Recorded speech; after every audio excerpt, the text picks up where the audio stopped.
This is Jeff, and welcome back. This is part 3 of our 5-part change order series.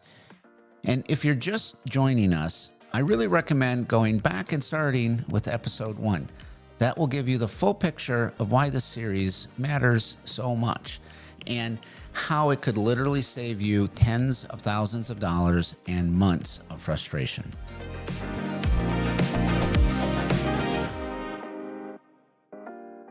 In today's episode, we're looking at one of the biggest triggers for unnecessary change orders, and that's starting construction before the plan is truly locked in, and how that one decision to go fast often ends up making things slower, more expensive, and a whole lot more stressful. All right, let's get into it. I like this analogy that starting a remodel before the full plan is done is like starting a road trip before checking your fuel tank and tires. You'll get moving fast, but it won't take you long before you're pulled over, stuck, and spending more than you planned. Today's episode is all about that hidden cost of speed, and we're going to specifically cover why rushing into construction leads to messy change orders, how client-requested change orders often aren't what they seem because of that, and what a solid planning process looks like before you start construction. To dig a little deeper into this, we had a client come to us recently, and they were planning their next remodel. And this time, they weren't going back to the builder they used on their first project. And we always support relationships, and we were really curious why they weren't going back. And because they said they liked the finished project, but we knew we had to dig a little bit more. And it just turned out that they felt rushed from day one. They started the project before all their decisions were done, and they came in over budget and over schedule.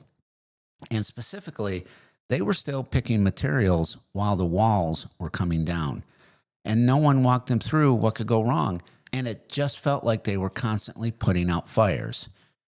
And what really got me was when they said, this time we want to do it right. We don't want the build to start until the plan is completely finalized. And that's when I knew they didn't just want to remodel. They wanted a process that felt calm, prepared, and thought through. So let's break it down just a little bit more into this scenario of rushing to build will often feel like a shortcut, but it ends up creating detours that you didn't sign up for. And, it's the basic reason the design isn't finalized, the selections aren't made, and the scope isn't 100% nailed down. And in their situation, every decision that should have happened in calm, clear design conversations, that wasn't the case. It was now happening during construction, which meant those decisions were under pressure. And that's where the unnecessary change orders come in.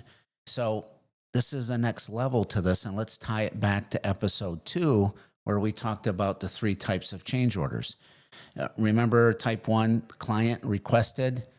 Client requested change orders typically should happen when the client makes a clear, intentional decision to add something, and that decision usually comes from a place of confidence. But rushing into construction makes it look like the client is making a change, but actually it's a reaction to bad planning. And they were never given the full picture up front, and they were forced to decide in real time and while the job was already moving. And that's not a client change, in my opinion. That's a planning failure. Because when you rush, steps get missed, details get lost, and suddenly something that should have been on the drawing, it isn't. And now it's a costly fix, one the client never saw coming. And that's why we take our time up front. We want everything on the table before construction starts. We want you to feel clear and confident, not rushed, not reactive. Because change orders shouldn't be a business model. If you're in the design phase or interviewing builders, I want you to ask these questions. Do they start construction before all the selections and drawings are finished? And what's included in the pre-construction checklist? And if their answer is vague or it sounds like we'll figure it out as we go, that's your cue to pause, because a solid plan, it doesn't kill creativity, it protects it.